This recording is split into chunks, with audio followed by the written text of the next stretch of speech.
You know, it's funny the way things work.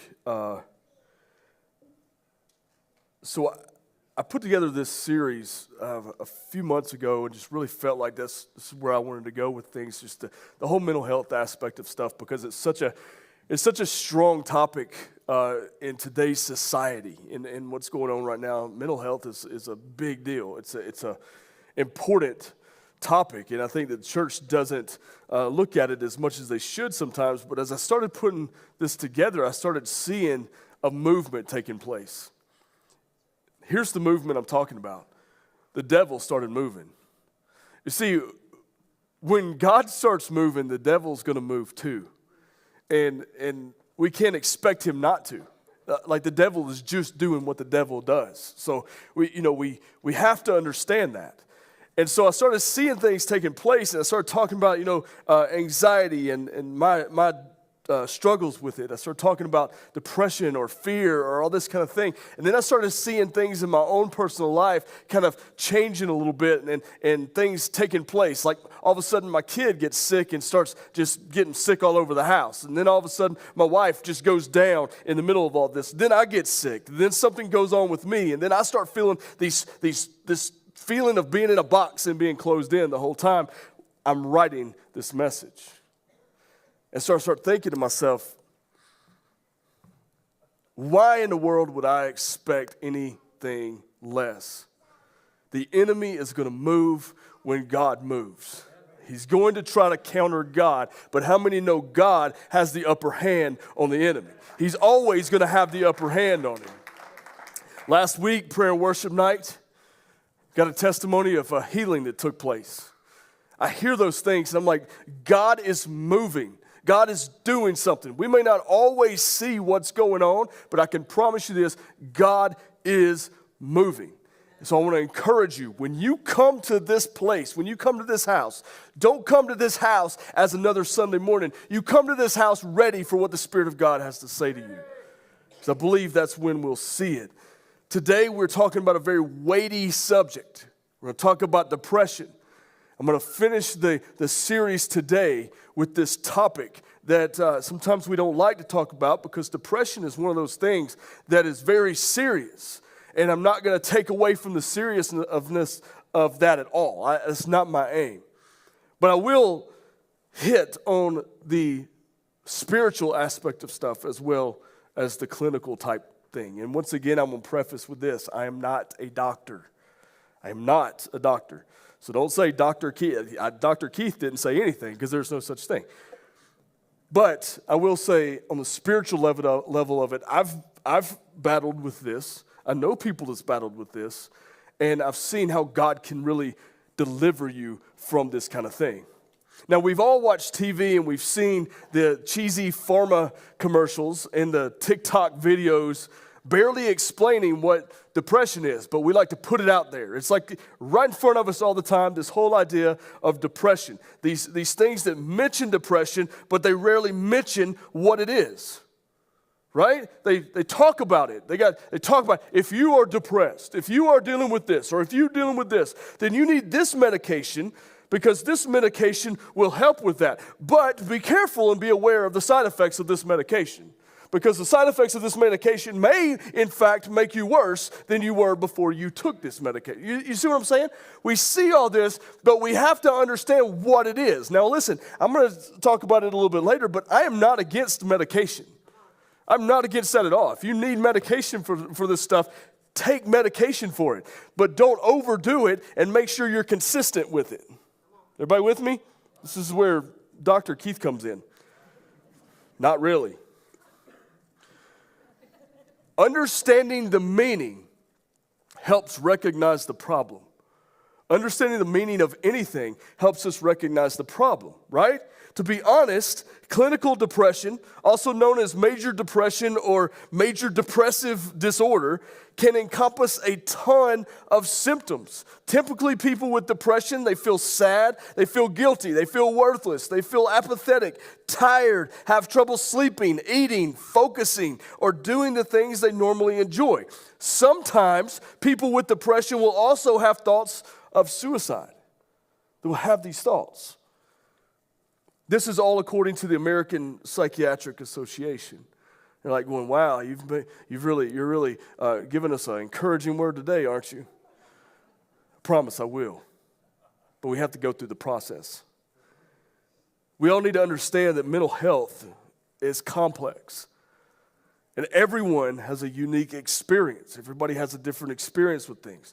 So don't diagnose yourself just because you read a few articles or visited Google MD. Okay? Let's not try to start diagnosing ourselves. You need to go and see a professional if you need to. So what is depression? Dr. Jamie Zuckerman says this: someone who feels sad or guilty for a few days is not likely depressed. Instead, a sense of hopelessness that comes with depression lasts for at least 2 weeks, along with other symptoms. Depression can physically impact a person: aches and pains, headaches, digestive issues, and more. People think depression is just a mood state, but that's a misconception. There's so much more out there on the clinical side that you can read about. And I will be happy to point you in those directions. But today I really want to look at the spiritual side of things. You see, sadly, there's no cure for depression in the physical realm.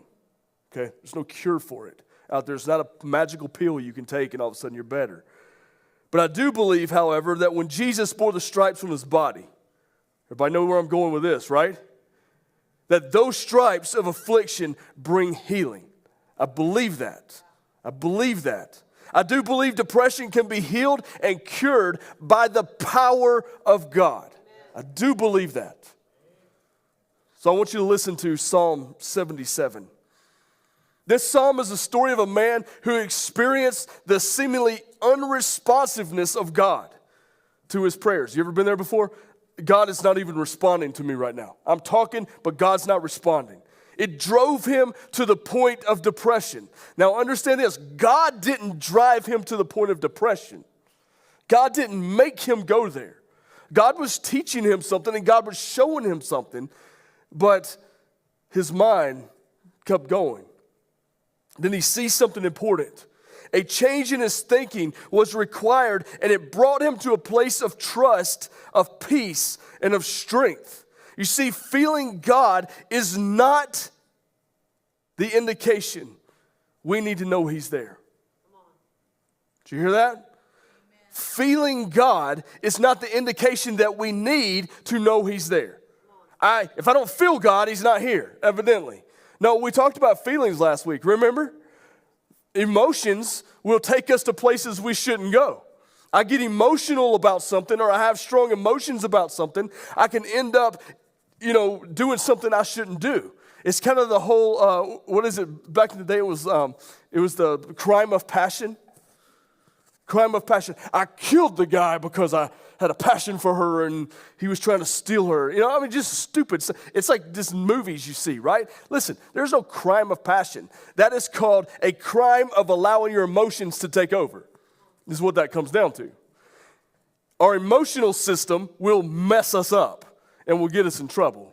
It's kind of like, I just follow my heart. No, don't follow your heart. Your heart is wicked. The Bible says it is. Well, I'm just following my heart in this. I feel, what does your heart tell you? Well, your heart's going to lie to you, first off. Your heart's going to lie to you, right? Because your heart is evil. So don't use that as a cop-out. But when we're listening to this psalm, which I'm about to read, you see this guy who is relying on emotions. He's completely relying on emotions. And these emotions got him in trouble until he finally snapped out of it and realized, I shouldn't be doing this. So listen to Psalm 77. I'm going to put it on the screen, and you can go along with me. And I'll try to read in my greatest Morgan Freeman voice, but Psalm 77. I cried out to God for help. I cried out to God to hear me. When I was in distress, I sought the Lord. At night, I stretched out untiring hands, and I would not be comforted. I remember you, God, and I groaned. I meditated, and my spirit grew faint.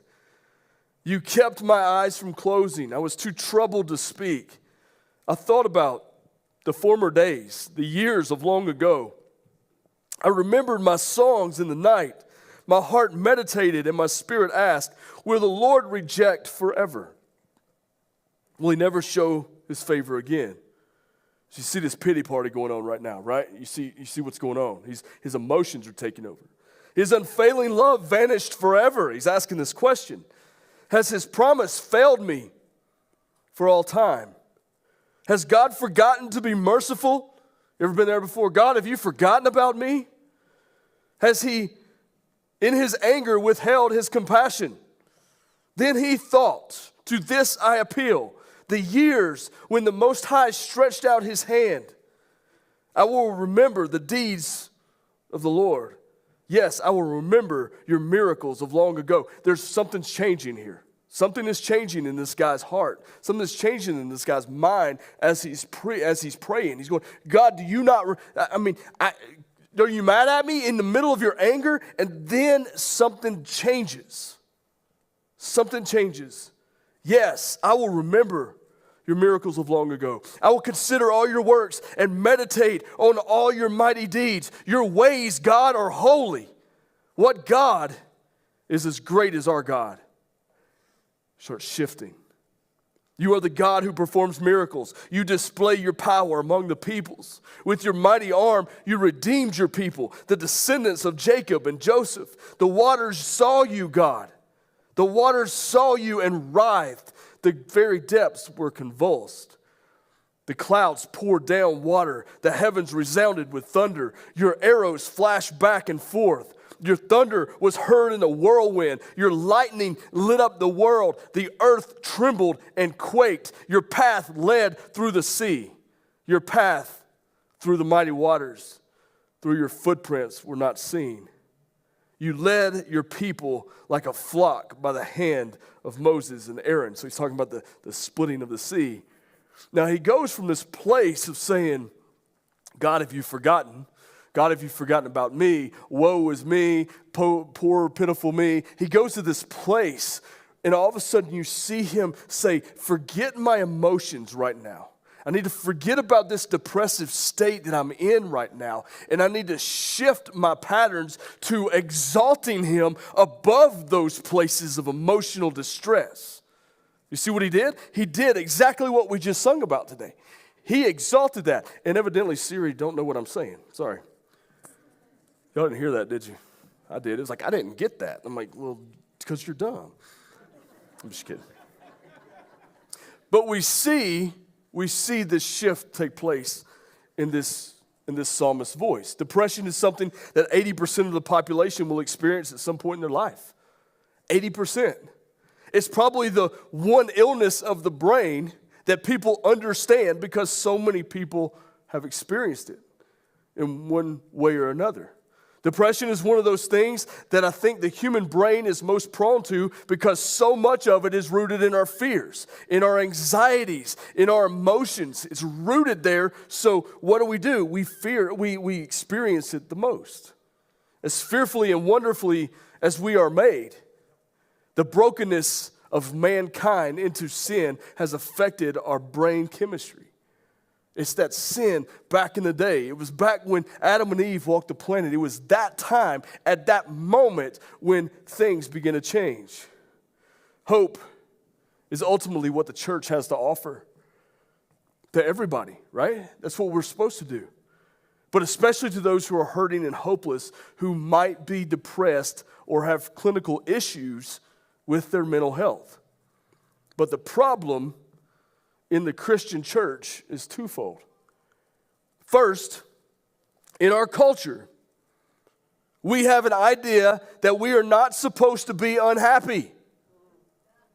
We're not supposed to be unhappy. How dare someone be unhappy? And if they are unhappy, they need to get help, right? So we're never supposed to suffer. We're never supposed to suffer. We're never supposed to go through terrible times or troubles. I mean, if you look at politics on TV, You got one side saying how bad the other side is, the other side saying how bad the other side is, and when you talk to the one side that's doing all the bad stuff, they come up and they try to glaze it over with, no, everything is great, when it's really not great. Why don't we just sit there and we admit it and we say, you know what, everything is garbage right now. We need to help one another. We need to build together. We need to come together, and we need to seek the face of God. We don't ever do that stuff, though. Even in the church, we don't do that. How are you doing today? I feel like garbage today. How are you? Do we ever do that? I just had a staff member tell me the other day, it was great. I can throw her under the bus because she's not here. But she said, we walk by each other and we say, how are you doing today? Or how's it going? We say, good, and we keep walking. What are you going to do? And this is what she asked me, and I thought, oh my gosh, she just got me. Just got me. She said, what are you going to do when somebody looks at me and looks at you and says, I just feel bad today. I just feel like garbage today. What's going to be your reaction? And I'm like, that's a good question. What would be our reaction?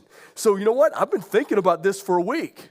And how I can fix that and how I can help that. I'm a man, so I want to fix stuff. So I'm going to try to figure that out. But we're never supposed to suffer. We're not supposed to go through hard times. We've got this idea that those times are the rare exceptions in our lives. I don't know about you, but the older I get, the more I realize that joy and happiness and the things being just right are the rare exceptions in life. The older I get, the more I realize things are not good in the world, in my life sometimes, in my finances, and whatever it may be. I realize these things better. Right? When I was a teenager, I'm like, I'm making money. You know what I mean? I have no bills. But then you start realizing reality kicks in. The Bible doesn't say that we are supposed to have happy lives. In fact, Jesus tells us that there will be a lot of suffering and difficulties in this world, but he also promises that God will be with us through it. Bad times are going to come. It's going to happen. He won't leave us. He won't forsake us. In spite of whatever we're going through, we can have faith. We can have love. We can have hope. And we can know that our God is with us. Suffering is very real. I'm not going to take away from that, but that is part of life here on earth. The second thing that we have to understand is that when it comes to depression, a lot of people who have never had it or are inclined to encourage people wrongly. I've never been through depression before, but I have all the advice, and I'm going to encourage you. Here's how I'm going to encourage you. I'm going to spiritualize it. I'm going to spiritualize it. And it ends up that person who is depressed hears that if they would just read the Bible more or trust in God more and walk closer with him, just immerse yourself in him. So we like to say those type of things. That somehow fixes it. I said it last week and I mean it. The authority of the Word of God in our lives is powerful, and we should immerse ourselves in it and stand on its truth. But sometimes hearing that told to us when we are battling depression doesn't help if we're already doing it and we're at that point in time. I'm already reading the Word. I'm already praying. You got anything else that'll help me? Ever been there before? I read the Bible all the time. I pray all the time. Nothing. What else you got? And then the Christians stand there going, I don't know. I thought that would help you.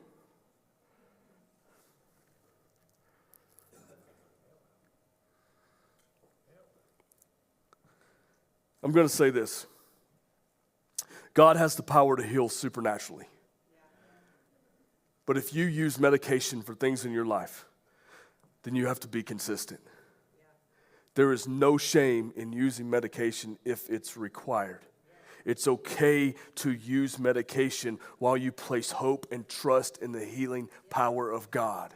In the same time I'm using what I need to use to get me through the day, in the same time I'm going to say, God, I need you. I would love for you to heal me. I would love for the supernatural power of the Holy Spirit to come into my body and make things right. But in the meantime, while I'm hoping, while I'm praying, I'm going to do what I need to do over here to help me feel good. it's okay. I think God ordains doctors. I believe that. Part of Christianity's problem is that they think everything from the neck up is spiritual. Did y'all hear that? No? Let me say it again. We think that everything from the neck up is spiritual. Think about it. My brain doesn't think very spiritual, right? But that's spiritual. If it's from here up, if it's a head problem, it's a spiritual thing. But if it's from here down, it's a you need healing thing. Come on now. You know we do this, right? My brain doesn't think very spiritual. Matter of fact, the Bible says to take every thought captive and throw them at the obedience, the feet of Jesus. Why? Because our thoughts are garbage. Seriously. We think these crazy thoughts, but that's spiritual. There's nothing spiritual about your brain. I have to discipline my brain to think spiritual. It's my brain telling me not to pray. It's my brain telling me not to read the word. It's my spirit who cries out for more of him. It's my brain fighting against it. My brain's telling me, no, you don't need to do that. You prayed yesterday. You're good today. But my spirit is like the deer panting by streams of water, just wanting more of Jesus. And my brain is saying, be quiet. But everything from the neck up is spiritual. A lot of unpleasant things come out of your mouth. So don't tell me from the neck up is spiritual and the rest of us is flesh. Right? There are spiritual things involved. The other thing that happens many times in Christianity is that we make people feel as if they are going through depression. It may be because of an undealt with sin. Right? What sin have you not dealt with? We like to ask that question. Oh, you're depressed? Well, what sin have you not dealt with? Maybe it's not that. Maybe it's just the fact that I just lost somebody in my life that's really close to me, and I don't know how to handle it right now because I'm a human being, and I have issues just like you have issues, and right now I don't know what to do, so I'm feeling this place of depressed. I feel like I'm going in this spiral, going down and down and down, and I can't get back up. But right now I don't need you asking me that kind of question. I need you to just hold me for a second. But maybe you got sin in your life. There are times when the choices we make in life lead to consequences of having psychological problems. Absolutely. There's this guy in the Old Testament that did this very thing. Listen to this. He said, have mercy on me, O God, according to your unfailing love, according to your great compassion, blot out my transgressions, wash away all my iniquity and cleanse me from my sin. For I know my transgressions and my sin is always before me. Against you, you only have I sinned and done what is evil in your sight. So you are right in your verdict and justified in when you judged. Created me. Listen to this. This is where he's at. He's in this place of spiraling. And he says, create in me a pure heart, O God. Renew a steadfast spirit within me. Do not cast me from your presence or take your Holy Spirit from me. Restore to me the joy of my salvation and grant me a willing spirit to sustain me. What did this guy do to be in this place? He made choices that affect his mind. That's what he did. He was in anguish. I'm sure depression was part of that. There are times when if we don't deal with our sin will deal with us. There are those times. This guy was David. David seduced and slept with and lusted after Bathsheba's husband, or Bathsheba, and her husband got sent off to the front lines of war and got killed. So he basically murdered her husband, took her as his wife, lusted after her, watched her bathe naked. I mean, dude, what is wrong with you? This is a guy after God's own heart, right? But what we see is David dealing with his sin. He's dealing with it. Sometimes you have to deal with your sin to reap freedom. If you don't deal with your sin, if you don't deal with what you've done, deal with what's going on in your life right now, you're going to not reap freedom. You will always be struggling. God never despises a broken heart. And in this case, it wasn't until after David dealt with his sin that he found peace. So yes, I believe there's clinical depression. I believe people have depression that they deal with and that they need to see a doctor and all that good stuff. But I also believe there's a spiritual side to things. That our lives and the consequences of what's happened in our lives can take us down this path. Depression comes in different forms for everybody. I'm going to fly through this and I'm going to let you go in just a minute. Listen, depression affects us in 4 ways. Number 1, it overwhelms our spirit. It overwhelms our spirit. One dictionary defines depression as a lowering of the spirit. It affects that. It affects our spirit. It affects who we are. The second thing, it awakens our memory. It awakens our memory. Think about this. In Psalm 77:6, the psalmist tells us that in his time of depression, he remembered the times when he had been able to sing, even in the night, but not now. He can't remember it. When he compared that time with his time, with the time he was living in now, he longed to go back to those moments. And the very memory of it made him more miserable. You ever been in one of those places where you think back to when the good old days? The good old days. My granddad right now is in a bad way physically. He's 93 years old. He's got dementia and really just struggling a lot. He don't remember who I am anymore, and that's hard. You know, there's a lot of reminiscing going on of how he used to be. You know, he used to go out and fish, and he was a great fisherman. He loved fish, and all these things that he used to do. I think back on it, and I go, man, it would be so easy to fall into depression when you see where he's at now and where he used to be, you know? But that's what it does. It brings up these old memories, and it really just almost makes us more miserable sometimes. The third thing it does is it robs us of sleep. In verse 4 of Psalm 77, he tells us that when he went to bed, his eyelids refused to close. Depression, worry, anxiety, it does that. It does that to you. Number 4, the last one, it seals our lips. He goes on to say in verse 4, I was too troubled to speak. There are 2 causes of this, preoccupation and depression. So we can easily snap out of being preoccupied, right? But not out of depression. We can't just snap out of a place of depression. So don't let people tell you, hey, just get over it. Just snap out of it. Don't let people tell you that. It's not that easy. Jesus came that all of our brokenness might be healed through him. That heaven comes either on this side of, or healing comes on either this side of heaven or is fulfilled in heaven. But here's the reality. We're all broken. We're all messed up. Every one of us. We all have those tendencies. We're all a mess.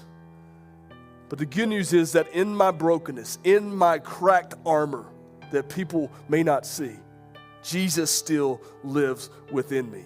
That's the spiritual side of things. The physical side, I want to say that if you're depressed today, if you are maybe it's clinically at that place or falling in that direction, get help. Don't wait. There's no shame in getting help. You need to get that help. But listen, I'm not ashamed of my anxiety issues. I was for a long time. Matter of fact, Lindy the other night, she goes, I can't believe you told that story because you made me swear on a Bible that I would not tell anybody what happened. She goes, I didn't realize it was that bad. I said, yeah, because I don't share that part of my life. But I really felt like I needed to because I feel like it helps people when we are honest with ourselves and honest with each other. I know this, though. I can't do it alone. I can't get through stuff by myself. See, I say it all the time, but we're in this together. We're in this together. We have to be in this together. We have to see one another and offer hope to each other in a world that's dying without Jesus. We need to offer hope to them. Jesus is our hope for healing, freedom, salvation. And if you need that hope today, we want to pray with you. I also want to give practical hope. There are resources that I'm going to throw up on the screen. I'm going to put up there right now that you need to jot down if you need to. Nobody's judging you or anything like that. But if you need to jot these down, there are resources right here that you can get in touch with somebody that can help you nationwide, or at least get you started on something. We want you to be healthy in every way possible.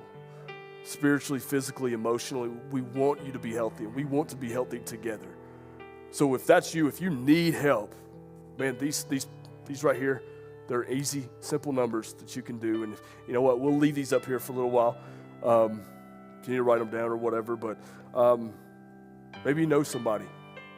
Pass this information along to them to help them.